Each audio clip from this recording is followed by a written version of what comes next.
Very audible.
Good afternoon, Sushma ma'am. We can start. Namaskar, good afternoon, and a very warm welcome to all from School News, Mad About Ed, and Star to our first Ed Friday episode of this season on Future of Education, titled Demystifying the Future of Education in a VUCA World. A quick brief about the flow of the program today. We'll have 2 sessions of 50 minutes each with the same topic, but having different dimensions to it, and a final round on summarization of the 2 panel discussions. Going by what we witnessed 2 years ago, and also the rapid changes that took place globally, the future of education is uncertain. However, we feel that we need to be ready and we need to be open about it. The children are entering schools today, when they, in few years' time, will be young adults. So how are we making them future ready? Very recently, I was going through an OECD report on education towards 2050. And the 2 far-reaching questions that actually stuck with me were, what knowledge, skills, attitudes, and values will today's students need to thrive and shape the world in future? And how can instructional system develop these knowledge, skills, attitudes, and values effectively? Now, in the current VUCA world, the best way to foster future flourishing is to create environments and design experiences for the students to cope with future challenges. Therefore, I feel, actually we all feel as educators, that education plays an important role here. It can make the difference as to whether people embrace the challenges they are confronted with or whether they're defeated by them, especially in an age which is characterized by knowledge explosion, complex societal problems. It is very important that skill-based curricula should continue to evolve radically.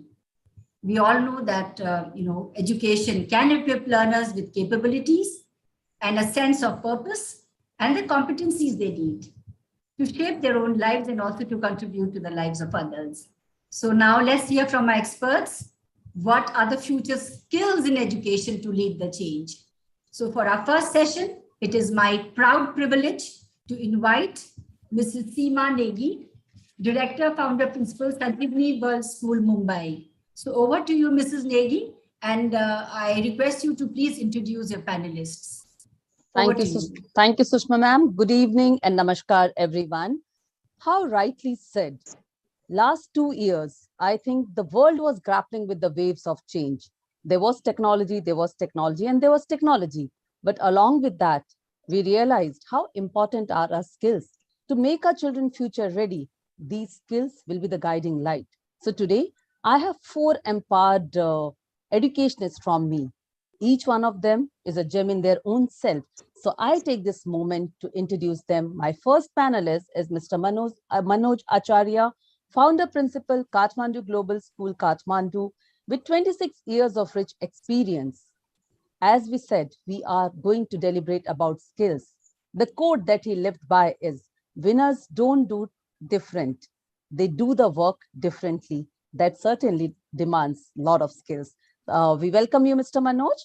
Next, we have Kajal Marwaha, Principal Modi School Lakshmangarh. She possesses 24 years of experience in the field of education, and she lived by the quote, be kind to yourself and to others. And that is something which empathy that we speak about. And during pandemic, I think each one of us have understood it in a better manner.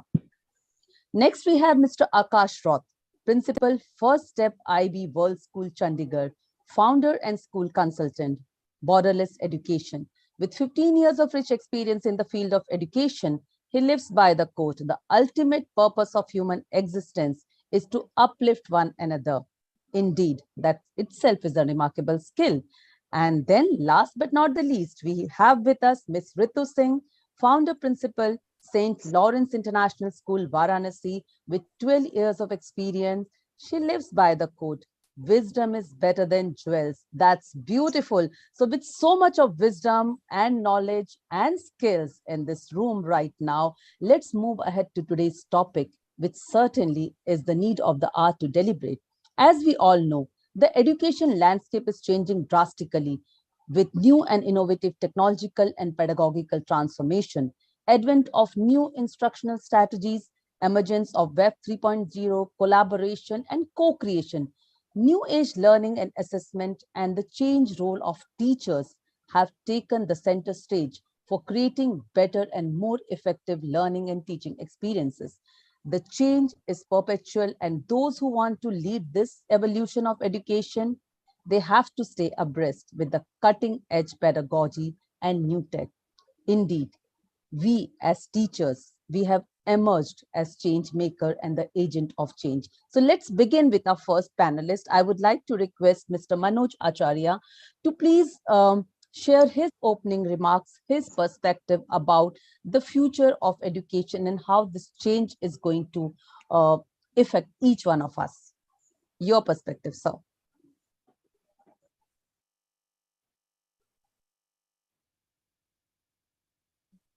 Mr. Acharya, if you can unmute yourself.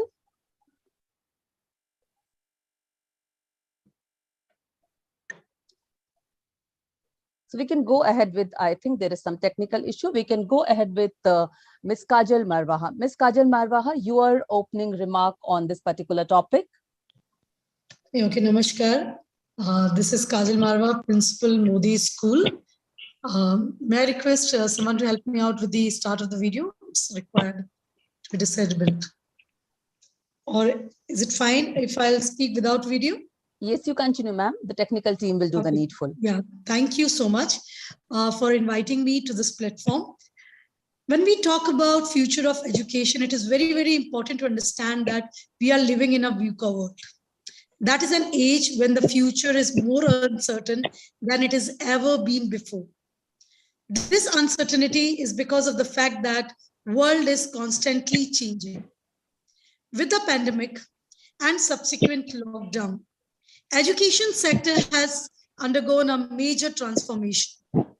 Formal classrooms are replaced by collaborative learning areas, virtually as well as face-to-face. And when I talk about, what are the futuristic skills?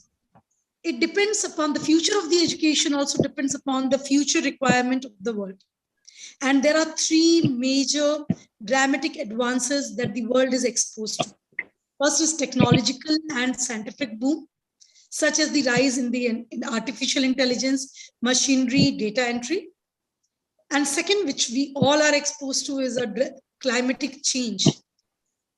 Not only climatic change, depletion of natural resources, and an emergent need how to meet with the water, food, and the world's energy.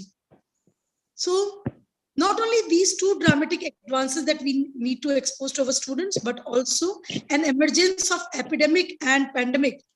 These three dramatic advances has called for skilled workforce, green collar workers, working in multidisciplinary approach and collaborative researches. So our future of education should look into all these three things to decide for the different skills that the people have to work on. Thank you so much. Thank you, Kajalji. That was indeed very thought-provoking. And I think each one of us have to reflect and ponder on these so that then we can prepare our children for the uncertain future. So moving ahead, may I have Ms. Ritu Singh, please giving her opening remark regarding the future of education. Good afternoon, everyone. Thank you for having me on this platform.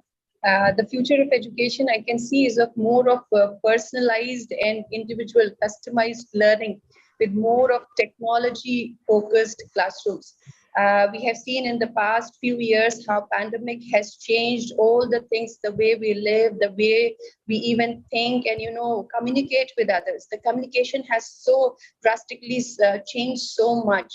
So at every platform, at every levels, we have seen a paradigm shift from, the skills, be it whatever way we are doing it. So it is really important to see the future of education from a new perspective. Then I see more of technology focused classrooms in place, leading to the students becoming partners and co-creators of their own learning. Thank you so much. Thank you so much. Indeed, students have become the co-creator and partners of learning. And the early we understand this as teachers, the better we'll be able to reach to our students. Moving ahead, Mr. Akash Raut, I would like you to present your opening remark. Sure. So I would like to start my remark with a question. That is, how do we decide what's the future and who decides it? Like the plans we make today might not get implemented tomorrow, but does that mean we don't plan at all for the future? If you ask me, in my personal opinion, the pandemic has been a beautiful distraction as it has led a lot of researchers and educationists around the world to think about the fact that we cannot take the future of education for granted anymore. As one of the major stakeholders, we need to reimagine the alternative futures for education by carefully evaluating the outcomes, developing a spirit of agile and responsive systems, and planning for future shocks, which we might get in the coming years. And in my perspective, the future of education would have schools as learning hubs and not merely study centers. We are humans, aren't we? And nothing can replace the human touch in the process of learning. We need to be open to the fact that school walls are not just the buildings. Rather, we need to connect with the wider community outside, like most of my co-panelists has just spoken, and look at the ever-changing forms of learning, civic engagement, and social innovation. And thus, to envision the future of education, we need to leverage the new potential with existing capacity that we already have. And it's a high time that we start reconfiguring the spaces, the people, the time, and the technologies to create powerful learning environments for our children. Thank you. Very well said. That is what we need to do. I mean, the day we will have the kind of ecosystem where each one of us, whether it's our students or we as educator, when we collaborate together, when we leverage and when we see education from a new lens, I think then we will prepare our children for this future that we are deliberating. So moving ahead, Mr. Acharya, I would like you to present your opening remark on the today's topic, the future of education. Thank you. Thank you very much. I think the very relevant topic. One thing is very sure, like we prepare everything for future, whether we are doing it today or we were doing it past. So everything we prepare for future. So we have to be prepared for future now.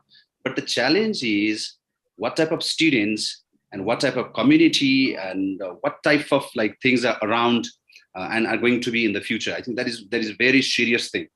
Like we even don't know what will the students be equipped with in the future.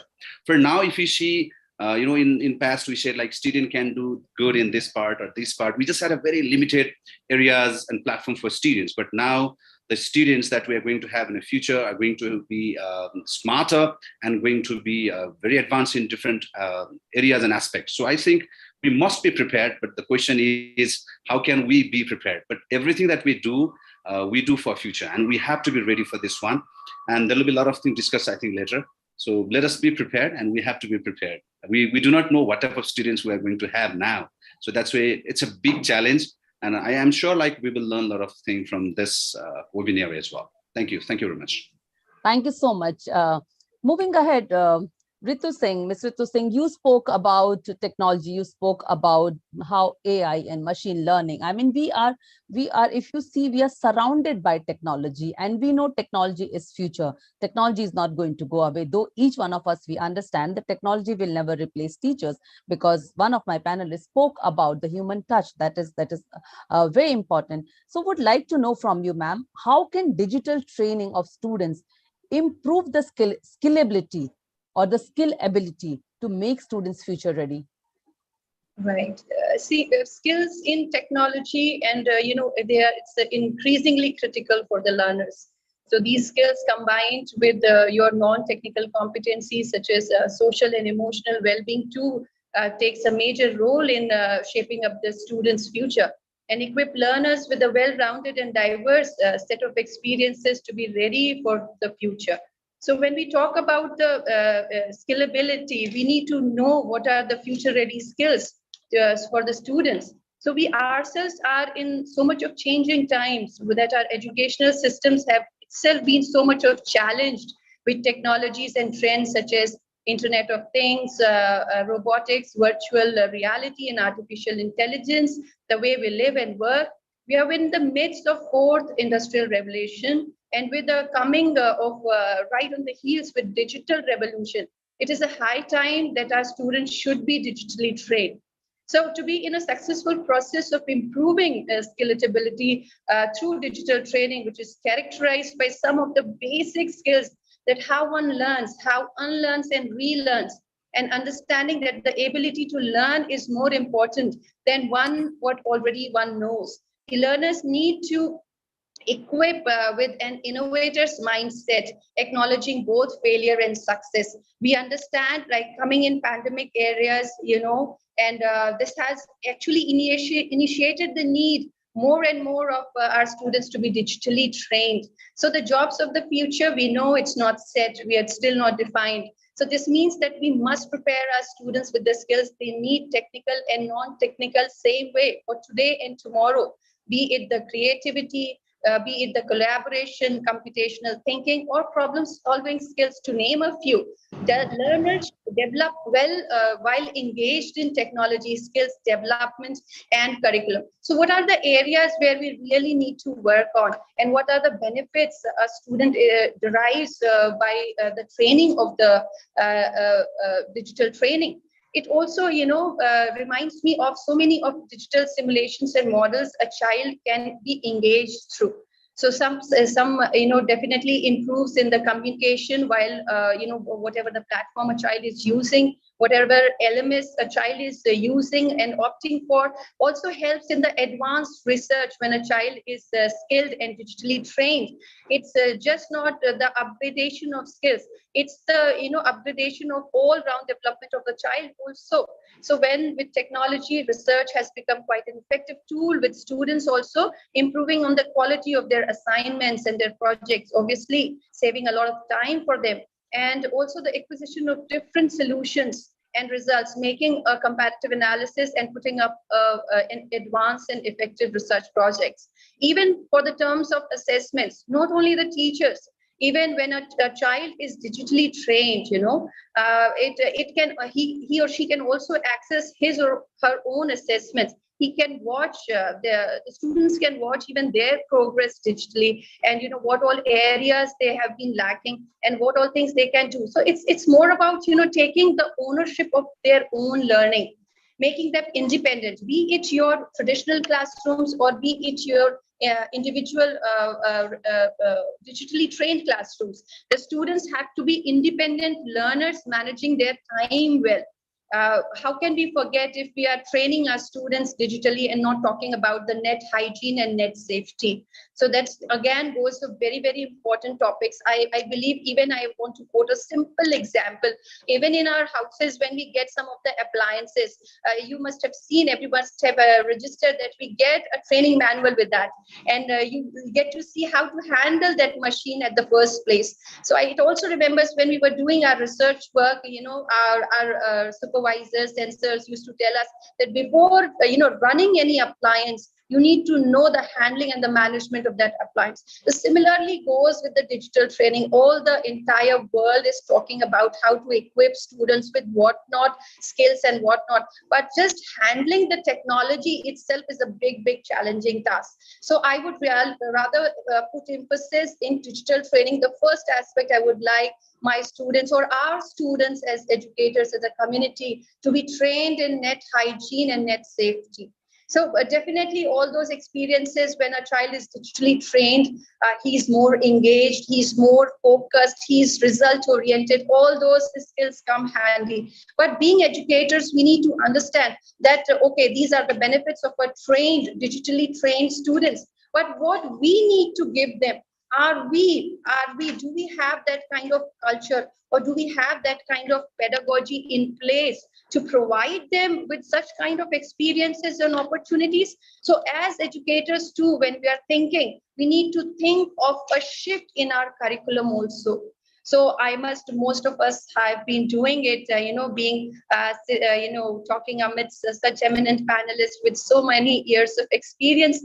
I find it really a newbie talking in front of all of you, but it's my privilege to be sharing whatever things I have learned, even for my teachers, and the situations have taught us being educators. So I would really focus on, what kind of culture and pedagogy we are actually designing for our students. We want our students to be digitally trained. We want our students to be handling that digital platform or the digital things on their own. So we need to think of a redesigned curricula, where, the courses and the skills mandated by emerging technologies, skills like coding, design thinking, sustainability, and financial literacy, to name a few. All these things should be put in place in a new kind of a curricula, where it's the need of the hour for all the schools, I believe. And I think everybody will definitely agree with that. Definitely. And coming with this, what the kind of culture we were talking about to put in place in our education system also talks about the innovative learning spaces, creating that kind of innovative learning spaces environment in our schools. So be it the team, be it at any level of the school, we need to rethink the classroom learning spaces and environment to better suit the students' personal needs and, taking care of them. So here also I need to, as my fellow panelist was asking some questions, rather stating, I want to really ask ourselves, like, are our classrooms are more flexible? Can our classrooms be more flexible? Can it be more social? Can it be more comfortable and interactive, giving that freedom to a child to really access that digital, revolution going around every one of us? And obviously, we were talking about so much of project-based learning. In digitally training, when students we talking about training students digitally, even the real world applications through project-based learning will definitely take them a long, long way. So more opportunities for students to gain useful technical skills through real world problem application. I see these are the things which definitely the students will be prepared for, future ready generation will have it. Thank you so much. Thank you. I think Ms. Ritu, you have really touched upon everything that revolves around technology, and the best part is it is about your digital ability, your digital skills and digital knowledge also, because that needs to be at the proper place. And we as educationists need to lead this change. It is very important, because sometimes we resist. The big threat is technology going to replace teachers? And we know technology is never going to replace teacher, but the teachers who will not embrace technology, they might be the one who won't be able to survive in this world, which is like, we know Generation Z is there in a classroom. And if we see the population as per the stat, there are more than 2 billion Generation Z people, and the most of them are in India. So definitely we have to wear a different lens, and we have to see education from a very, very diverse perspective. We have to give the responsibility and ownership to students. So these points are very well touched upon by you. And if we see, new education policy also speaks about this. So this takes me to Mr. Rakesh. Mr. Rakesh, NEP 2020 speaks a lot about empowering youth with skills. So how do we measure the skills? You know, right now, Ritu ma'am spoke about a lot of digital skills. How do we measure its impact so that this impact can create a change in the mindset? Because the mindset still, if we see, is very, very mark-centric. We still think of mark-centric education rather than life-centric education, which will prepare our children for future. The future, which we still know is uncertain. Mr. Raut. So let me correct you. It's not Mr. Rakesh. I'm Akash. I guess there was a confusion between the R and the A. I said Mr. Raut. Oh, sorry. So valid question. And I did like the points brought up by Ritu ma'am, because she did mention about the concept of lifelong learning, which is very close to my philosophy as an educator. So I believe learning is lifelong, it is meaningful, and it is dynamic process in itself. And these were my takeaways from the former school where I worked at many, many years ago. As I mentioned in my opening statement, schools need to evolve and reshape themselves as the learning hubs and not merely study centers. Now, when I say this, let me give you an example. By study center, we have all been accustomed to the fact that schools are the place where the legacy of earning grades and good marks will be at its peak. And that has been the outcome of most of the schools so far. But what did the pandemic do to us? The pandemic changed the entire paradigm. And with the changing paradigms of the working environments in the future that we still don't know what it would look like, schools and other policy makers need to understand the significance of the essential skills and the attributes, along with the knowledge that the child gathers.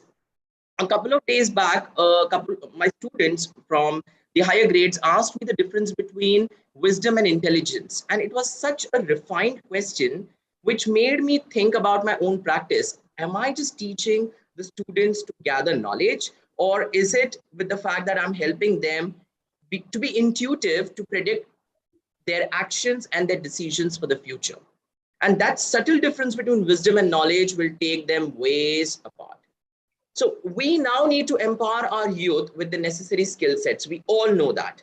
And I believe in a fourfold mantra, which I coined out with my team of teachers at school.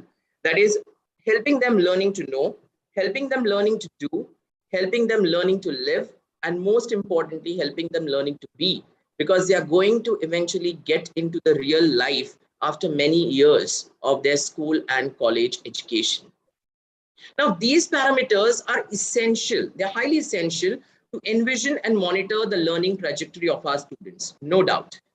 Alongside this, I also feel that schools and educators must familiarize themselves with the concept of intentional learning.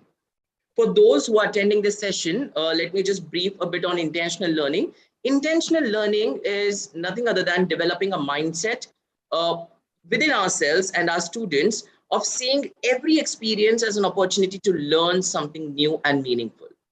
And with intentional learning experiences, one is always conscious of the everyday engagements and they live them as experiences and opportunities. What would be better than this to help them grow and transfer and transpire into a different world altogether? Furthermore, to measure the skills acquired, connected, and transferred, both students and educators must work as co-equal agents, as Ritu ma'am just mentioned, and to find the purpose behind their learning. See, without intentionalizing the learning, the purpose will not be found. And without the purpose, the learning will always be directionless. Ask our youth. They are clueless about the career options, about the professional lines they would like to do after their colleges and universities. Why? Because we have been just putting them in the rat race of acquiring good grades, marks, and percentage. and their choice, their interest, their passion is always at the backseat. So thus, fueling the spirit of a growth mindset and active curiosity in our learners is the need of time. And the entire learning community as a whole shall see themselves shifting this perspective from mark-centric learning to life-centric learning only then.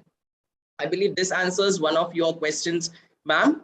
Lastly, measuring the skills attained by learners. This was one of your questions. So how do we do that? For doing this, my humble request to all the fellow educators who are over there, it is really, really essential to keep it as an ongoing process. What do you need to do in this? As teachers, as educators, as stakeholders, and students themselves, we need to set smart goals and targets for ourselves. And time on time, we need to seek feedback and feed forward from the people who would help us, support us, mentor us, coach us. And not just this, one must also practice learning in a more diligent manner with the focus and concentration in such a state that they would not get digressed whatsoever. And this will only take them to the right level of upgradation of their skills and understanding that is already existing with them. Because nothing can be discarded. We need to reuse and revamp the existing knowledge and wisdom we have. And lastly, I would end my point by saying that deep contemplation, reflection as an effective skill in itself and a tool is really important at appropriate levels of learning, because it is mandatory to assess and evaluate the progress, the performance of our learners to get the long-term accomplishments. So I believe, ma'am, I have answered all three questions of yours to a greater thank extent. you, Akash. Thank you. You have really very well answered all the three questions, and rightly said, when passion is there, you will see that there are a lot of possibilities which will open for you. And when possibilities will open, you will understand, you will reflect, and you will understand the potential that you have. And when you will understand that, you will see that you have attained the purpose that you spoke about. And when we speak about knowledge, because you spoke about wisdom so well, see, information is available. You go to Google, there's a lot of information, but that's information. It's teacher like you, passionate teacher like you, who turn that information into knowledge and that knowledge to wisdom. So that is what is the role, and that is how we can measure it. Very well, beautifully answered, and reflection is the key. We all need to understand that for everything, it is important to reflect. Reflect upon your practices, reflect upon how you are going to lead the change. So that is the key to navigate the future. Moving ahead, I would like to go to Kajal Marwaha ma'am. Kajal ma'am would like to know more from you that what are the pertinent futuristic skills in education that will lead the change? So, okay, when we talk about changes in the education sector, there are two very, very important components of that. One is teacher and the other is student. So I think developing teacher skill is one of the most important thing that is required, because as you have mentioned very clearly, that technology cannot replace a teacher, but a teacher who uses that technology will surely going to replace the other. So it is very, very imperative on our part to ensure that all the teachers across the country and world are equipped. They are very clear with their vision, because that uniformity in transaction is very, very much required, and the future lies in their hands. So they need to be properly equipped, and the school should ensure that they are being properly groomed, trained, and the vision of the school is being clear and aligned with the teacher also. This is the first thing. But when we talk about the students, for example, we are having a webinar like this. But if in the same webinar, if I allow everybody to talk and share and connect and collaborate, it will going to have a different impact, because since we are time bound and we have a particular screen, we all are adults, we know the things, we are taking it in the form of a webinar. But when we talk about these students, they are of a different level. They have a lot of energy, and students of this era are digital natives. They have embraced their mobile phones as the best resource. And we as an adult are scared of them using the mobile phones. So there is a difference, you know. They take mobile phones as their dictionary, as their calendar, as their newspapers, as their watches. And we are also using it. But when it comes to their usage, we always, have that apprehensions, whether will they be going to use it properly. So we need to give them that space to leverage the digital environment. Because if given an opportunity, infusing a confidence in those students, I think they will be able to be very responsible citizens using the technology to the best. Because there is a whole plethora of information is there with them, but they do not know how to, disseminate them into a proper channelizing into proper ways. Then there is a duty of the teacher as a facilitator. We should ensure that not only they use a lot of digital information, but they should know how to process it. We should be asking them, giving them the good targets, wherein you should expose them. Do you know how to interpret the various data? Expose them to the range of various visual formats from illustrations to diagrams. Occupy them giving the task where they can apply these informations. Offer them the autonomy. Allow them to research. Check whether these people who are so techno-friendly, are they able to interpret the data in different formats, in the line graphs, Venn diagrams, bar chart, pie chart. This is how you are channelizing the information and the space of the technology to them. They have a number of things, but are we channelizing their leveraging? Explain them the dynamic ways to express their views. Do not hesitate them when you are asking them to open up of something. Because as a teacher, it is easy for us to give a question and get one answer, because then it's easier on our part, no risk taking, and you can be comfortable. Allow your students, give your students more of the open-ended questions so that you can welcome number of open-ended answers where they can be a critical thinker, they can be creative, and most importantly, they can be collaborative in their approach. And these skills are the most fundamental skills which are required for the future generation. Not ever. Why should we say future? At present and even in the past, for all the generations, these skills are the most important skills. Remember our Gurukul days. It was maybe the technology was not there, but it was a collaborative approach. The students were allowed to think critically and allowed to take risks. The same generation has to be taken care and aided with the technology at present and in the near future. Encourage the creativity.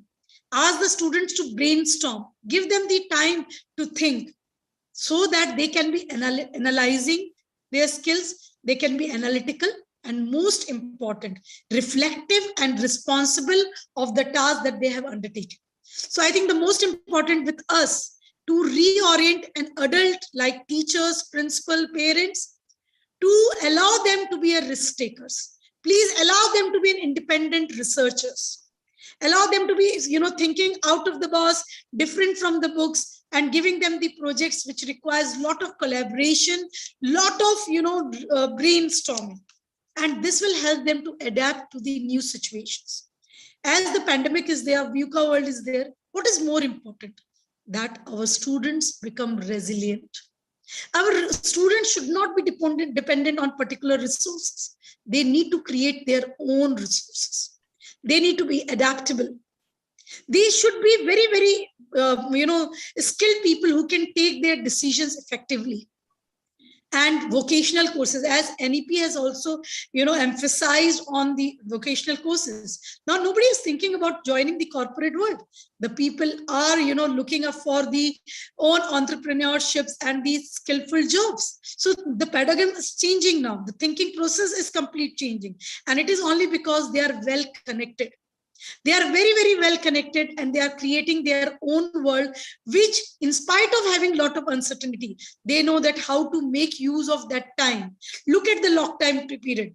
Many people have learned number of things even from the YouTube channels. So teachers should not act as a people who provide knowledge, but the teachers should act as the person who should be a mentor, a facilitator, ask the students to use the resources in the rightful direction.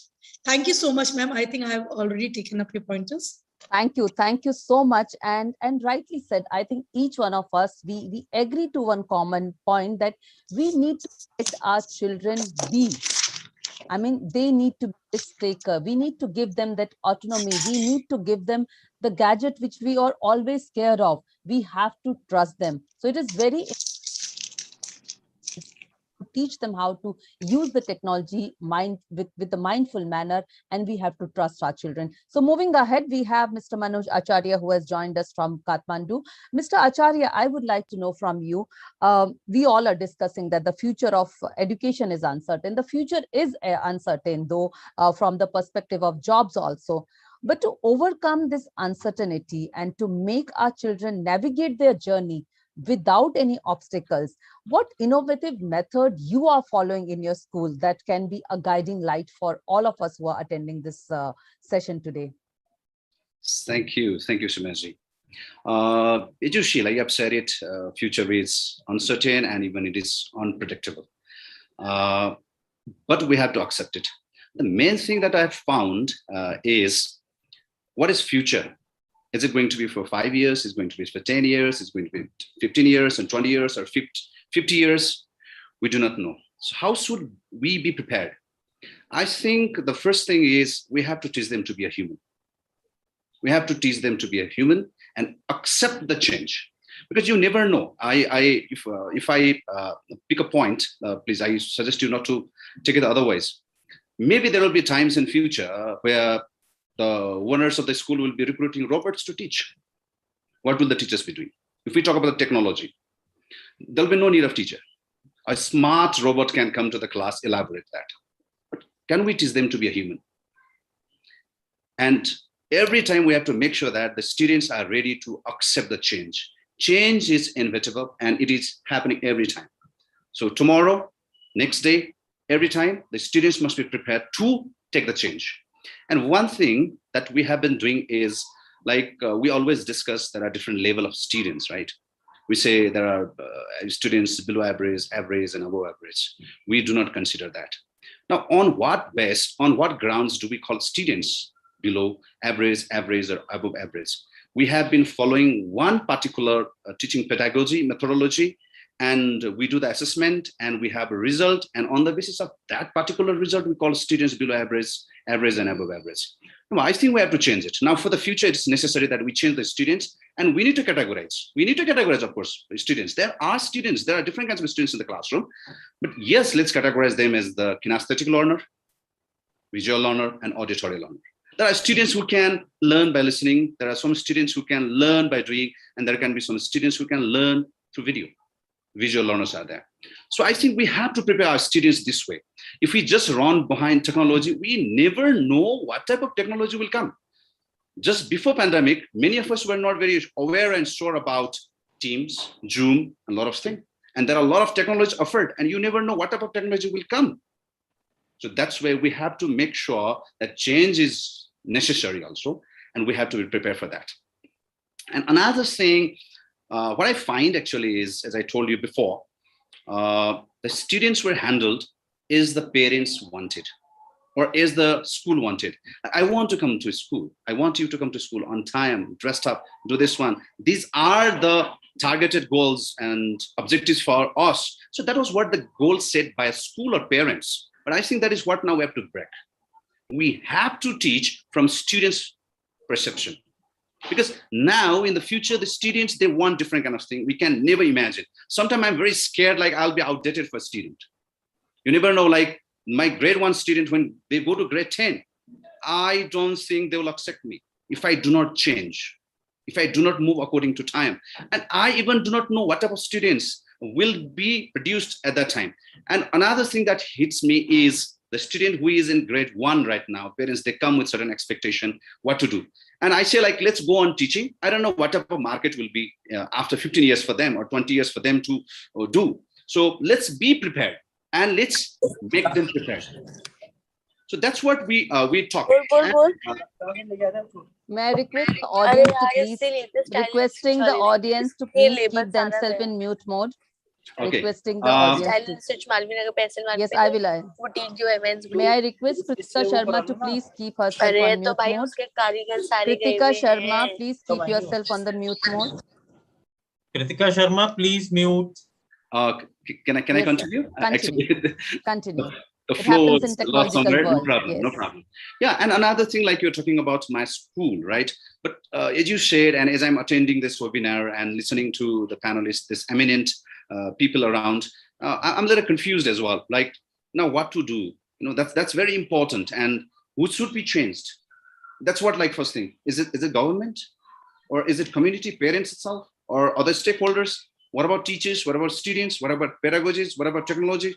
There are a lot of things to be considered. But what I have done and felt is students should be handled according to the time, according to their need. That's what we have been doing it. We have to change the attitude of the student. It's like our panelists said, it's Akash said, it's Kajal ji and Ritu ji said. Student, they are into different mode. I will tell you one example. When we resume after the lockdown, the students, they found us as alien. They were locked down. They were at home, and then they were like watching us either on screen or they were doing something other stuff. And when they saw us for the first time, like, their jaw was dropped, and we're like an alien for them. So, like, anything can happen. So we have to change. And they say, like, they are much into device, and Kajal ji said it. I understand. We have to, like, really, like, ask the students to use the technology and devices in a different way. They're really useful. We have been using it for our rightful purpose, means why students cannot.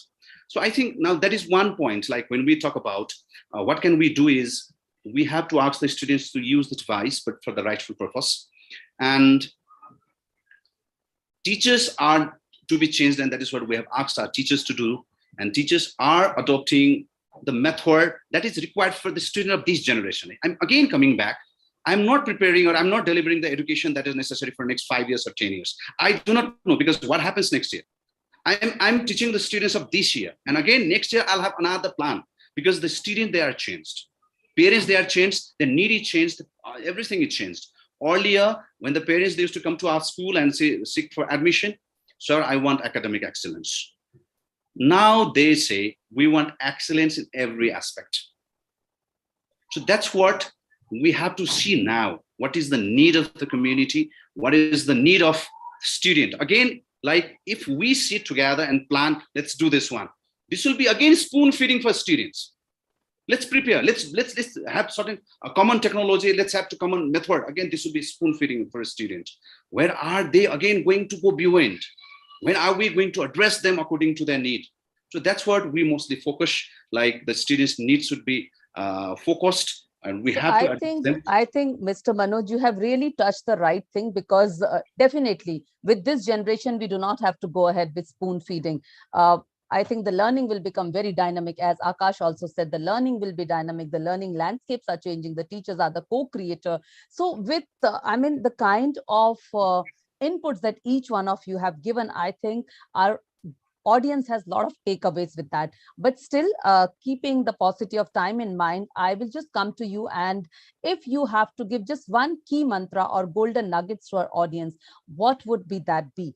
One sentence only, starting from Akash. Akash, any one mantra. So my one mantra would be, I was looking at the question. So my one mantra would be, balance is everything. Like, to sum up everything that I have heard and my own points, balance is everything. And to meet that balance, a fine tuning of the IQ, EQ, and furthermore, the spiritual quotient, IQ, that's EQ, SQ, AQ, is important. Yes, Miss Ritu, one golden nugget from your end. Yeah, I need, really this change is catching up with all the educators, and we principals are also human beings. So granted that space to us. The only one nugget I would like to say is everything is changing too, and we cannot keep our students away also. So the change is pertinent. So at every level, the collaboration in terms of working as a team in school to bring that change to the children is very much of a paramount. Be the change agent and be a part of the change. Yes, Mr. Manoj, one line answer only, because keeping the time also is a good skill. Yes. Accept the change, and the future is a boon for you. Accept change and future is the boon. Wonderful. Do we have Kajal ma'am here with us? Yes, thank you so much, ma'am. One liner with me is take care of 3 C's: connectivity, collaboration, and co-creation. And if we are taking care of that, automatically education will going to build character. It will enable the students to be ethical, rational, and compassionate. Thank you so much. Wonderful. That is very beautifully summarized. So towards the end, all I would like to say is human and machines can complement each other.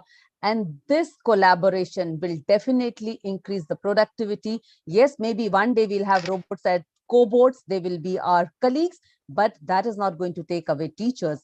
And this collaboration will be future centric, and it will prepare our children for uncertain future. And as rightly said, we don't have to only look after the technological intelligence or technological skills. We have to take care of emotional intelligence, cultural intelligence, cohesive collaboration, adaptive way of thinking, active agility, cognitive flexibility, and we have to give the ownership to our students. The day we do that, definitely we are preparing them for this uncertain future. And with this, I hand over this digital space to my beautiful anchor for this entire show, the host, Ms. Sushma.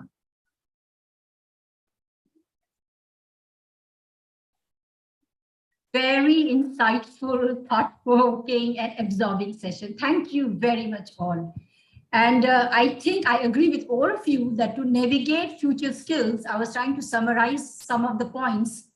I think some of the future skills the students need to have are like critical thinking, problem solving, collaboration across networks, and as Mr. Akash spoke, lead by influence, about intentional learning for acquiring the right attitude.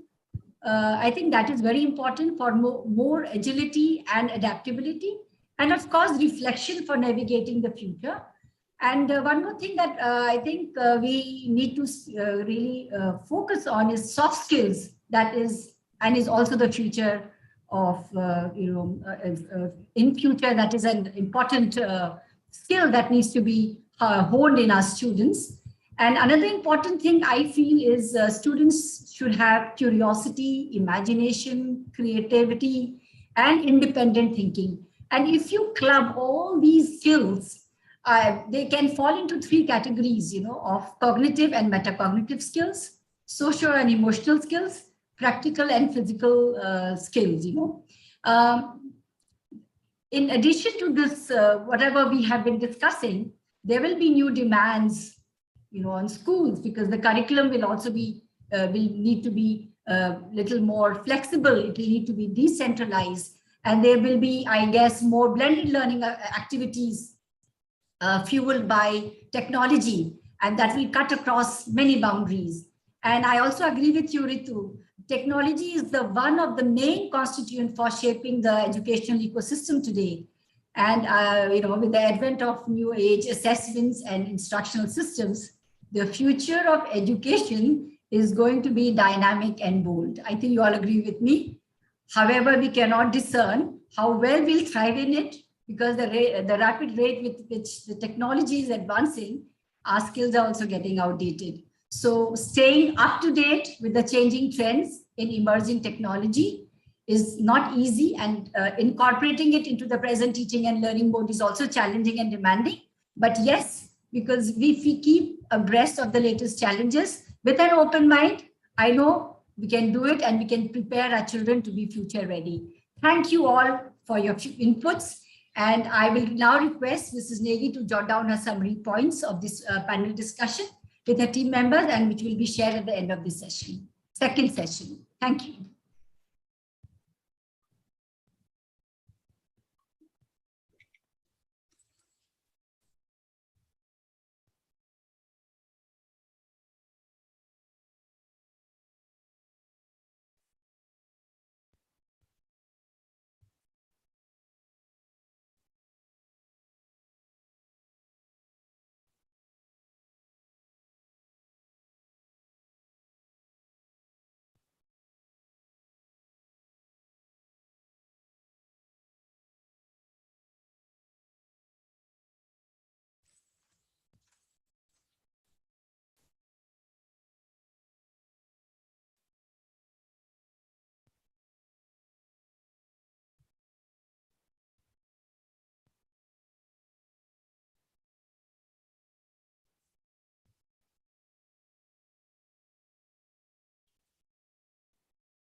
We can start the second session now, I think, and I believe all of the panelists have joined.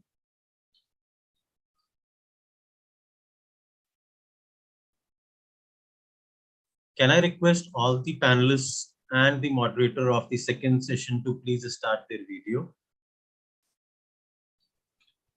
Can we start the second session now? Yes, ma'am. We have the Quora. Okay. Namaskar.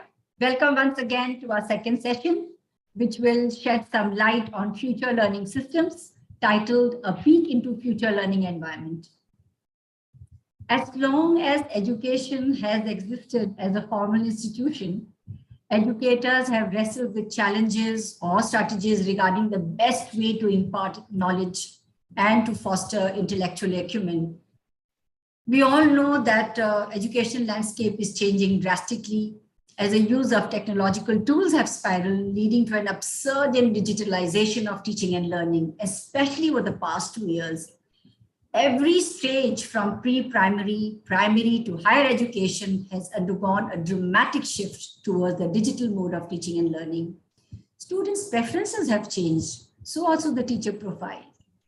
And we all have witnessed in the last 2 years, how when the coronavirus had proliferated unabatedly, bringing normal life to standstill across the globe. But as somebody had said in the previous session, every cloud has a silver lining. Educators across the world, though hesitant initially, were very quick to adapt to the digital mode of teaching and learning. And they experimented with various tools for instruction and assessment, and they were surprised by their own skills and adaptability. And not to mention the digital natives, the students, who were more than prepared for this mode of instruction. So now let us have a peek into the future learning environment. And I will request Mrs. Radhika Srinivasan to lead the panel. And it is my proud privilege to invite her to this panel. And Mrs. Radhika, it's now your baby, this entire show for this session. Please take it on. Namaste, and thank you, Ms. Sushma. I think we've had one very enthralling and buzzing session just before mine. So it's a tall task to keep up to the erudition that we saw in play. So today we are joined with 4 eminent erudite panelists who are going to give us into a peek into the future learning. And try as we might, the window to the world is open. And what we want to see through that window really depends on us. And on the panel today, I have 4 panelists. I will be welcoming them one by one, giving a short introduction. So for all the panelists here, a very warm welcome and namaste. So the order of the panel discussion, I'd like to open it to opening remarks to each of you, post which we will take a couple of questions, and then we move on to the closing remarks. Time is of the essence, so wherever I feel that you're exceeding the time, please bear with me. I will be sending you a reminder saying that please, we're running out of time. Because we don't want to miss even a second of anyone's contribution to this wonderful panel. So my first panelists, may I request all the panelists to switch on your cameras, please? Thank you. My first panelist today, and I'm happy to invite Ms. Khushboo Thakur, the former center head of ESIL and currently the principal of Rajendra Vidyalaya Gutya. She is the winner of the Aprajita Mahila Samman, adept at curriculum development, budgeting, and motivation of students and teachers. She's well versed with all spheres of the administrative and academic instruction. Ms. Khushboo, I'd like you to open with your opening remark.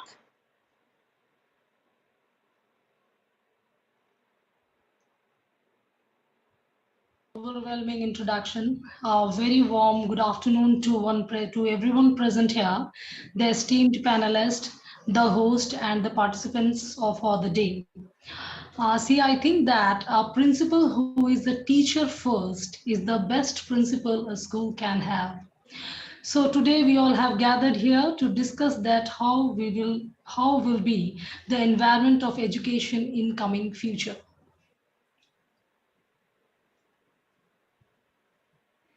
All right. Thank you, Ms. Khushboo, for that opening comment and that opening remark. We will come back to you with questions, I'm sure. My next eminent and erudite panelist is Mr. Pramod Mahajan. So actually, if I start reading out, Mr. Mahajan's bio, I'd be eating into the entire discussion of the panel. So I'd just like to quickly summarize Mr. Pramod's Mahajan's, exemplary bio. He is currently the principal and school director of the Sharjah Indian School. I think it's the largest Indian school in that country. He has been a principal at least 5 different other associations and vice principal at a couple of associations. He has a total teaching experience of 34 years and many years of experience in the CBSE Council as well.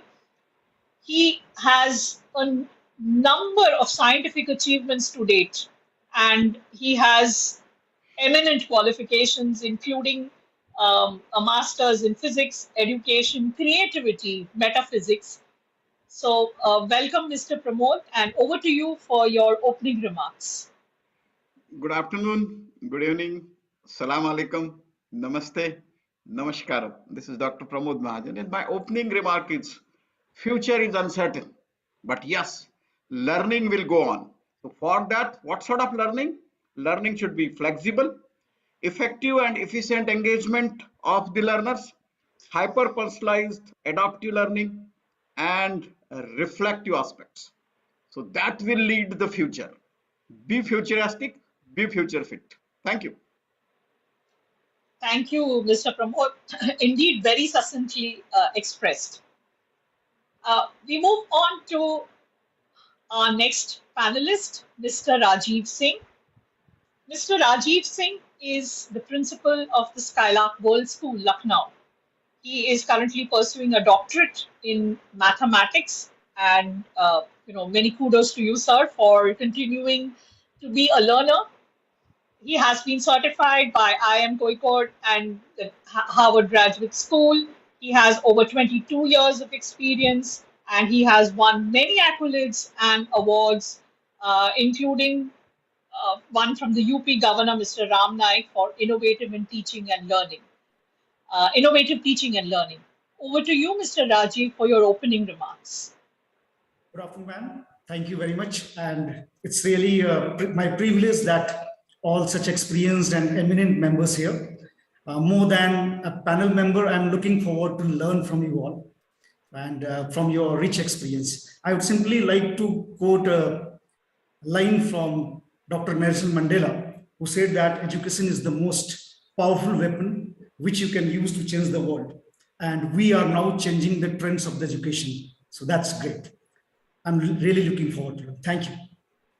Thank you, Mr. Rajiv. Thank you. We are looking forward to hear your words of wisdom too. We move on to the fourth panelist, Ms. Toral Shah. So Toral is an MBA graduate from Mumbai and a former investment banker who has now moved to the education space. She is currently the headmistress at Dominic's High School at Hyderabad, and she has been, she's won various accolades, including the Best Principal of the Year in 2018-19, and she's been participating in many initiatives, including Drishya, which is a storytelling-based skill-building program course for children. Over to you, Ms. Toral, for your opening remarks. A very good afternoon to all of you here. Thank you, School News, for doing this and taking up this wonderful initiative. It's wonderful gathering around here, making a great cohort to exchange lots about education. So my opening remark is, education is about self-exploration and self-discovery. So if teachers themselves, along with students, can go on this journey of self-exploration, where they explore their passion, they explore their ikigai, that is what education is, irrespective whether it's a digital age or it's an ages back in the day. So let's have a great discussion. Thank you. Thank you, Ms. Toral. So, after hearing all those wonderful opening remarks from our panelists, I'd like to, start with the first question to Ms. Khushboo. So, Ms. Khushboo, uh, what are the upcoming aspects or forms of future learning, in your opinion or in your view? What would be the different forms of future learning? Ms. Khushboo, you are on mute. Yes, ma'am. Let us talk about technology. As we all know that technology is rapidly changing the world around us, people even worry that technology will replace human intelligence. As we are an educator, even sometimes feel that there will be no student to teach anymore in near future, as technology might take over a lot of tasks and abilities that we have been teaching our students for decades. But the actual scenario, when we are talking about the actual scenario, there will be no change. The education will not disappear, but the only form or the aspect of education will change. Maybe take it a diverse time and place. See, student will have more opportunities to learn at flexible time in different places. When we talk about free choice, student will learn different programs, different technique as per their choice. Though every subject is taught with the same objective and same destination, but the road leading towards the destination would vary as per the student requirement. And when we talk about personalized learning, student will learn with tools that adapt to the capabilities of a student. Student will be able to modify their learning process with tools they have feel like necessary for them. It will be more or less a blended learning, flipped classroom and biod system, where we can say, bring your own device. Yes, when we come towards the focusing on the project-based learning, as careers are adapting to the future freelance economy, students of today will adopt project-based learning and working in which they will apply their skill to a variety of situations. And when we see that in this modern trends, student ownership also changes. Student will be involved more and more in the curriculum, which is designed as per the student requirement. And this time mentoring will become more important for the student if we really wanted to bring change in the education. And we are looking at a change in education trend in coming future. Thank you. Thank you, Ms. Khushboo. Wonderfully put that mentoring and student ownership are going to be the order of the day. And, the entire mindset and the attitude of educators and educational institutions will have to change, keeping in mind this changing scenario. We just can't teach the way we taught 20 years back, or even what we are teaching today. So, that brings us to the next question. There is a lot of talk about customized learning, differentiated learning. So, my question to panelist Mr. Pramod Mahajan is, do you think that differentiated learning would become the order of the day in the future, Mr. Pramod? Yeah. Before coming to the question, future is uncertain. Whatever you are learning today, tomorrow it is outdated. Whatever be the course you are taking, take a engineer graduate, when he passed out, whatever he has learned in 4 years, all the technology is outdated, all the concepts are outdated. So what is that which will make the student's future fit? Nothing else but the differentiated learning. Nothing else but the customized learning. Nothing else but the flexibility in learning. There are, like, when I say differentiated learning, everything should be differentiated. Start with the teacher. Days were gone when the teachers were sage on a stage. Days were gone when the teachers were guide on a side. Days were gone when the teachers were only felicitator or the mentor. Even mentoring is not working nowadays. Now the teacher has to be scaffolder. When the teacher is scaffolder, the ownership of the learning will be given to the student. Now, when we say differentiated or customized learning is what? It is what the learner want to learn, when the learner want to learn, how the learner want to learn, and what sort of learning makes the learner happy. If you touch that thing, that is called differentiated learning. Differentiated learning, people have put a boundary in that. There will be 3 group, more able, less able, and able, or something like that. That is not a differentiated learning. Differentiated learning is you have to reach to the last learner of the class. And how it is possible? What you will teach them? The days were gone when we were teaching. Now the learners, the Z generation learners, are quite techno savvy. Rather than they are becoming now a techno addict, they are becoming a machine. Now the requirement is what? We have to teach them how to explore the technology instead of becoming techno addict. We have to teach them to embrace the machine learning instead of becoming machine, because that is the main challenges. And because of this COVID, everyone is dumping the classrooms with the technology and saying that we are doing the customized learning or differentiated learning. No, not at all. They are making them techno addict. They are making them machine. See, the future of learning will be beyond that. The future of learning will depend on creativity, innovation, risk taking. What is customized learning is teach the child or train the child for learning about how to learn, understanding about how to understand, applying about how to apply, thinking about how to think, and applying about how to apply in what? In the unknown scenarios. Everyone in the prior session also I was listening, everyone was telling what will be in the future. Nothing will be in the future, everything will be unseen and unknown.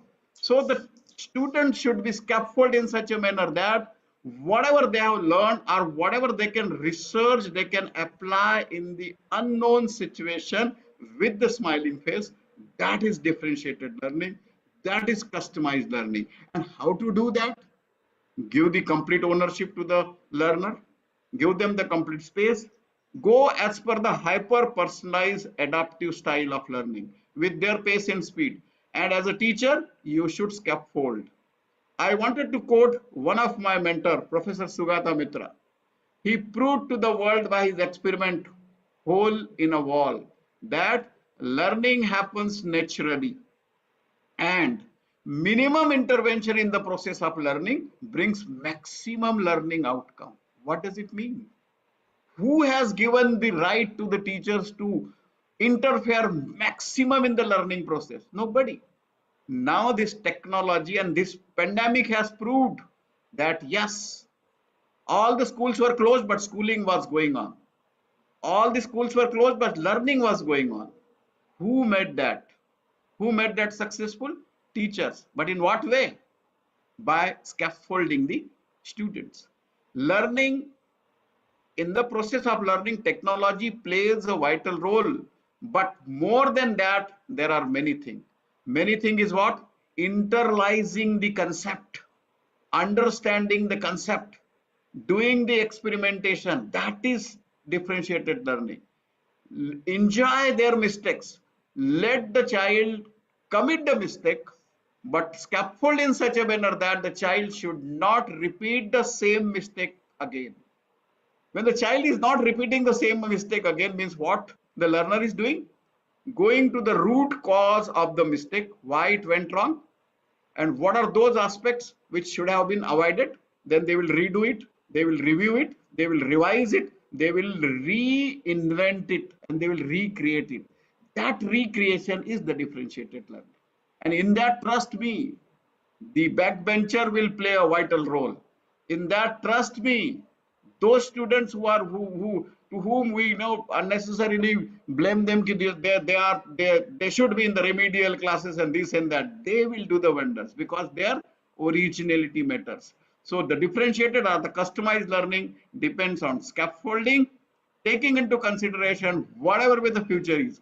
Who says COVID-19 is distorted? Nothing. COVID-19 has given a wide approach to us that everything will work if the child is independent, experiential learner with minimum intervention in the process, by scaffolding them in such a manner that they should not repeat the same mistake again and again. That will give them originality of the thought process, that will make them creative, innovative, and then they will apply whatever they know or whatever they can find out in the unknown situation. And that is the beauty. Thank you, Dr. Pramod. That was indeed a very valuable nugget, and so much of power and so much of sharing. I think you have hit the nail on the head that scaffolding and student ownership is the key. I move on to our next panelist, Mr. Rajeev Singh. So we have been hearing for the past many days, and there are a lot of documents as regarding the NEP and regarding this. There is a great deal of a buzz, and amongst all the words that we hear and the phrases that we hear as educationists is a phrase which I think is very dear to every one of us, which is bagless days. So, Mr. Rajiv, do you think that the future student is going to have an endless number of bagless days? Is that possible? Or what's going to be in the bag of a future student? I, throwing this question open to you, sir. Thank you, ma'am. It's a very interesting one and more often debated. First of all, we should understand when we talk about bagless, do we really mean the physical weight of 10 to 15 kilograms on the little children back? Because it's useless. And as per the Charles Darwin theory of evolution, whatever is not working is useless will be definitely eliminated. So in terms of weight of 10, 15 or 20 kilogram, I definitely see that these bags will be eliminated in future. Yes, but here I would like to add a new bag has already started taking place. When you talk about the new bag, I mean to say that it is surely a paradigm shift, a new bag of innovation. Like we are always talking about the transformation of knowledge to skill. These days by NEP, we are discarding, we are saying knowledge is not all, we have to shift it to skill. We are then talking about competency-based education. We are talking about innovation and creativity. So this new bag will come with all these power-packed capsule where critical thinking, problem-solving skill, and will have a different setup of class. The classroom itself will be capable of demonstrating the experiential learning. This may include augmented learning or augmented reality or virtual reality or mixed learning, wherein we will be superimposing the real physical world with the digital information. So yes, the smaller and the new bag will have much more information, will be much more innovative, and the children are definitely going to enjoy that. And old bag is required to be replaced, to be very frank. Thank you. So the bag would probably just have a tiffin box and water bottle, and every other thing would be and little tablets or something like that, and then perhaps we might have embedded circuitry, and they just need to tap on their palms, and everything, all the information would be available on their palms. They do not even need a device. I think we're moving beyond the borders of a device also. Physical device may not be needed at all. So perhaps the bag of the future or the student of the future will just carry maybe food.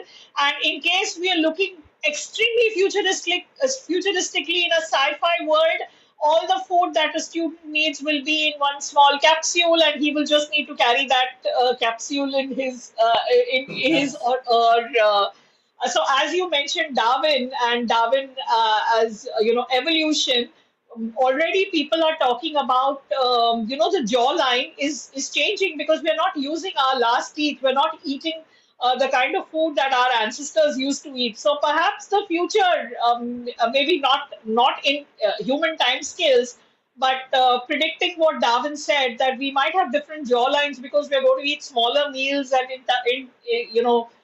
genetically modified food, which will give us all the vitamins in one portion that we are going to eat. So, very interesting. Thank you, sir.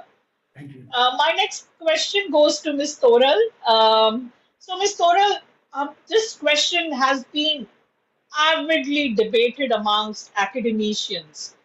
And, the future, what does it hold for students? Yes, that's the big question. But what does it hold for teachers? So my question is, would teachers become redundant in the future? Over to you, Ms. Toral. Yeah. Thank you for the question, Ms. Radhika. And it's lovely to hear from all of you. Can there be a book without pages or a fruit without a seed?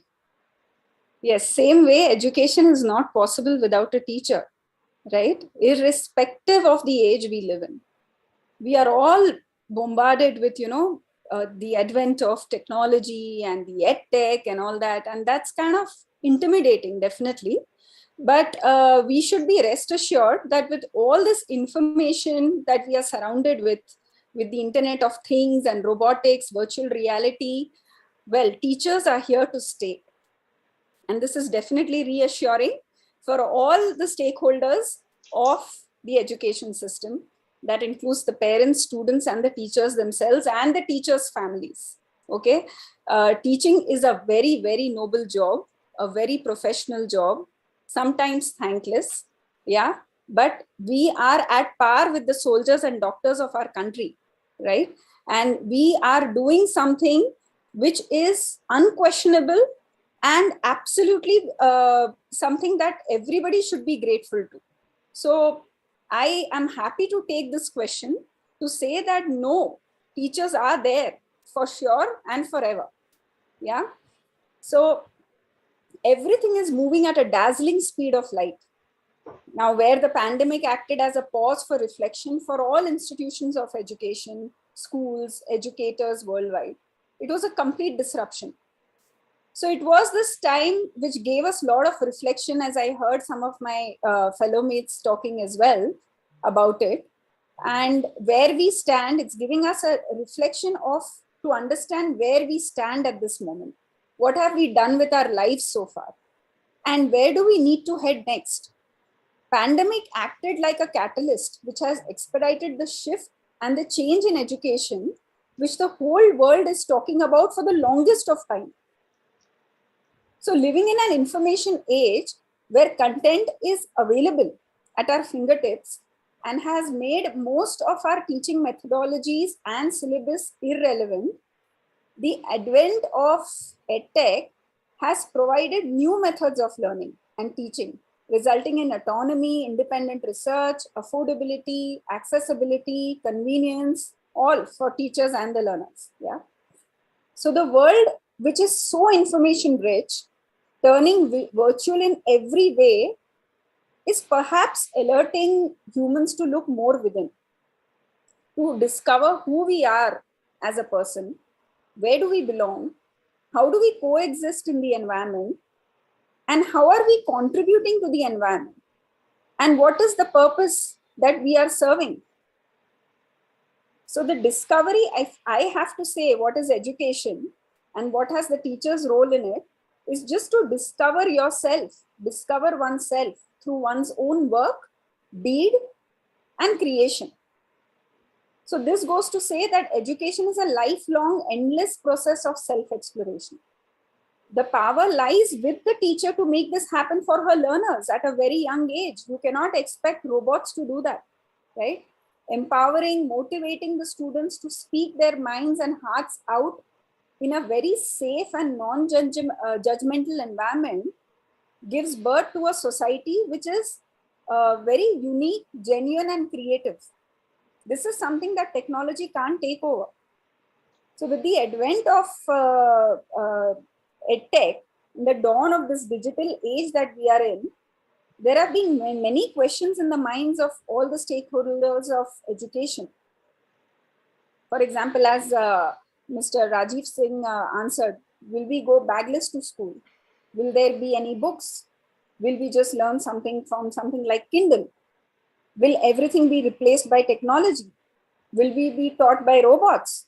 So one of such questions, as you asked, is will teachers become redundant in future? Well, definitely not.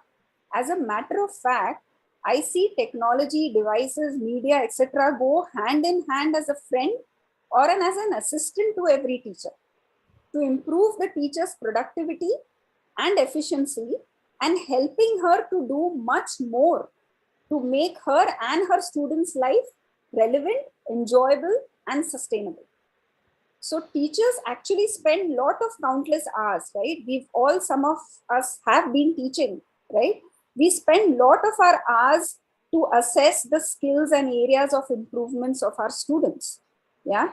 So there are currently varied tools, data platforms, apps, all that assess students' skills and needs and the data that is used by the teacher.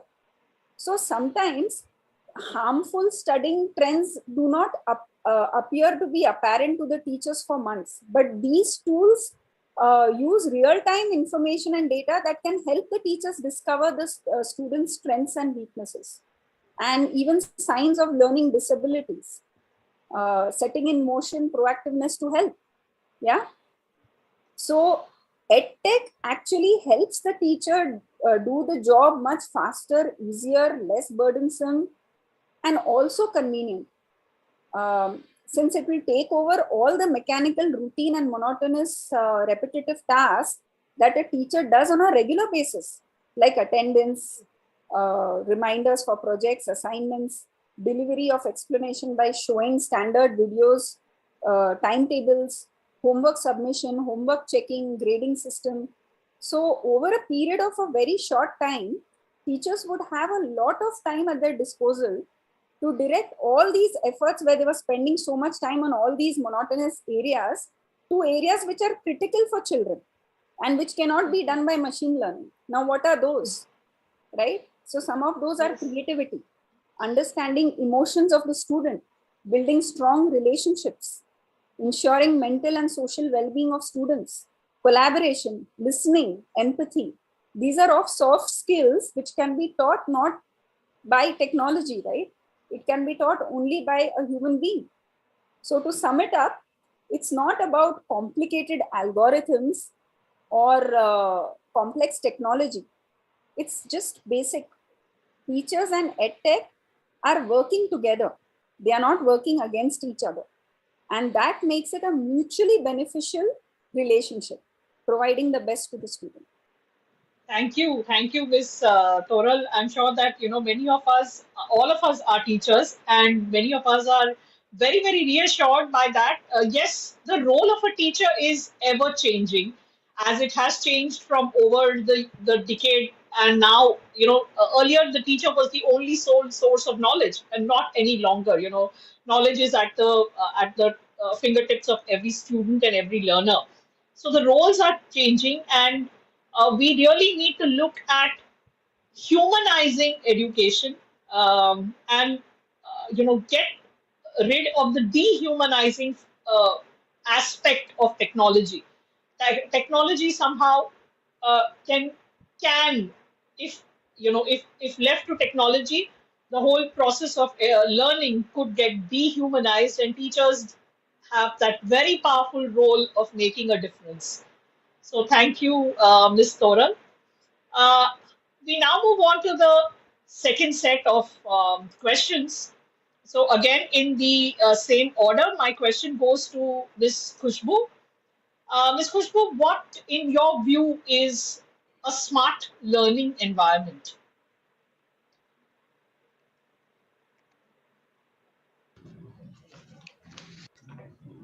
Yes, in my view, smart learning environment are solution-based learning. It is integrated with digital-based learning. It mainly focuses learning content in a right place at right time. And this is beneficial as we are heading towards digitalization, information, and innovative learning. There is an urgent need, we can say there is an urgent need to foster learning from workplace as education must cater those learners' viewpoint and experiences. Smart learning technique is a demand learning technique where the environment adapts the learner. And finally, we can say that formal learning, informal learning, and it is both integrated with each other with modern technology. We can call it a smart learning, where education blends formal as well as informal. All right. So, if I were to sum up your answer, Ms. Khushboo, and put it in a form of an equation, I think formal learning plus informal learning is equal to smart learning, is equal to a smart learner, and is equal to a smart future. So, equating that, I think, very well put. I move on to Mr. Pramod, to Dr. Pramod Mahajan. Dr. Mahajan, what do you think would be the future teacher capabilities? What capabilities would a teacher need in the future to be successful? You have already talked about a few, as you know, teacher as a scaffolder, teacher as a mentor, as a co-creator. But if you could really throw some light on perhaps two essential teacher capabilities of the future. Yeah. Before coming to that question, first let me tell you, no one in the world is available who can replace the teacher. Teacher cannot be replaced. Whatever with the technology, whatever with the machine, whatever with the content, whatever with the curriculum comes, teacher will remain a teacher. But yes, who will replace the teacher? Teacher itself. A techno-savvy teacher, a well-equipped teacher, a well-prepared teacher, a future-fit teacher will certainly replace the teacher. When I say future-fit teacher, what do you mean by future-fit teacher? Who will not only the scaffolder, but will show the big picture to the student, will help the student to assess themselves. That teacher who will use learning as the assessment tool. Learning in assessment, assessment as learning. That teacher will be successful.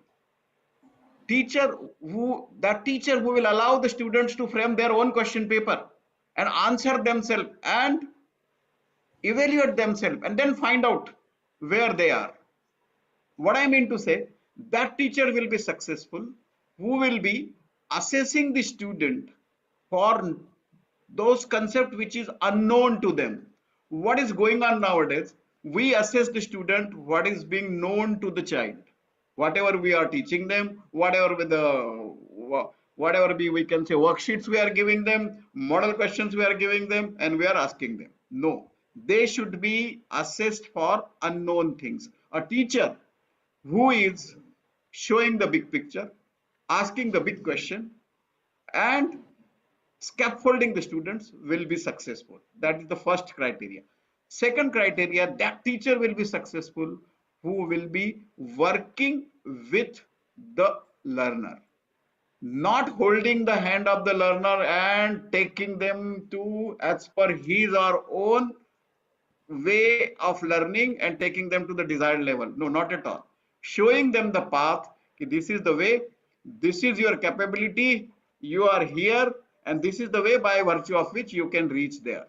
So that teacher will be successful. So the future fit teacher is that teacher who is working with the learner, getting well equipped, whatever be available on that date, and asking the big questions which is unknown. Like Conservation of energy is known to everyone. Mass can be converted into energy is known to everyone. Digital signals are known to everyone. Digitalization of mass, how to convert a mass into digital signal. Miss Radhika Srinivasan was sitting over here, the whole body. The mass is converted into digital signal. That digital signal is transformed from this place to America. Somebody, Mr. Rajiv, is receiving that digital signal there, and Miss Radhika will be appeared there, and then started giving or started moderating the session there. That sort of technology was available in the world. In India, we were the Vishwaguru. In our Vedas, that has been known. That technology has disappeared. Why that has disappeared? Because we become a techno addict. Why this is disappeared? Because we become a machine. Why this is disappeared? Because the teachers have lost the identity of teaching. They started cut, copy, paste. So the teacher has to raise the big question, the fertile question. Trust me, it is not the answer which make you capable or competent. It is the question. So if the teacher started asking big fertile questions, they will be successful. If they are started working with the learner, they will be successful. But they have to well equip them, whatever with the technology available that moment. For example, and that is very much possible. All of a sudden, pandemic has come. Nobody was knowing Teams. Nobody was knowing Zoom. Nobody was knowing Google Classroom. Within 24 hours, they understood each and everything, and they started adopting. Means capabilities are there. How to explore that capability? To add to your question, that edu leader or that principal or that vice principal or that headmistress will be successful who will explore those qualities from the teacher. Being a teacher, it is very well said that skills are better than knowledge. Competencies are better than content. EQ, emotional quotient, is far better than IQ. But adversity quotient is most demanded one. How you are bouncing back in the tough situation. If you train the child to bounce back in the tough situation with the smiling face, that teaching, that learning will be successful, and that teacher will be future fit and successful. Thank you. Thank you, sir. That extremely vital point about adversity quotient, because we really don't know what the future holds. And if you can stay, positive in the face of adversity, then you're already a winner. So very well put. My next question is to Mr. Rajiv. And my question to you, Mr. Rajiv, is how would the different stakeholders in an education space, parents, teachers, and students, how do you see that they are going to interact with each other in the future? What is going to be the modus operandi of communication, parent communication, or parent interaction, or parent-teacher interaction, for example? So how do you think that these three key stakeholders, parents, students, and teachers, would interact with each other in the future? Over to you, Mr. Rajiv. Thank you, ma'am. For this, we should first understand what we have been doing. Although we have started changing a lot, till now, it was one-way communication. When I say one-way, information was sent, and the next focus was to persuade or to command. There was no right given to the other side to reply back or put forth their point, or there was no scope of discussion at all. We have seen in all the groups, the WhatsApp groups made, and the information is passed on by coordinator, and the school has decided to this.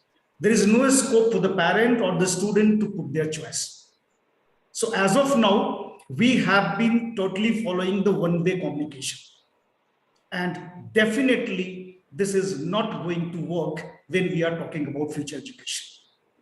I will not say one way, I will not say two-way. Now it has to be three-way communication. Why I'm saying three-way? Let us understand the pattern or the operational way what we are doing right now. The student is in between. The parents pressurizing the student that this is my dream. And 90% of us, we talk about either IIT or we talk about NEET or we talk about IAS, IPS. The general statement is beta इन्हीं में से कुछ बनना है. Now there are whole lot of horizons. The scope is infinite. Maybe because the parents are not aware, or maybe because of XYZ reason, the circumstances or the update is not given to them. Now the student, the PT student, he or she is confused.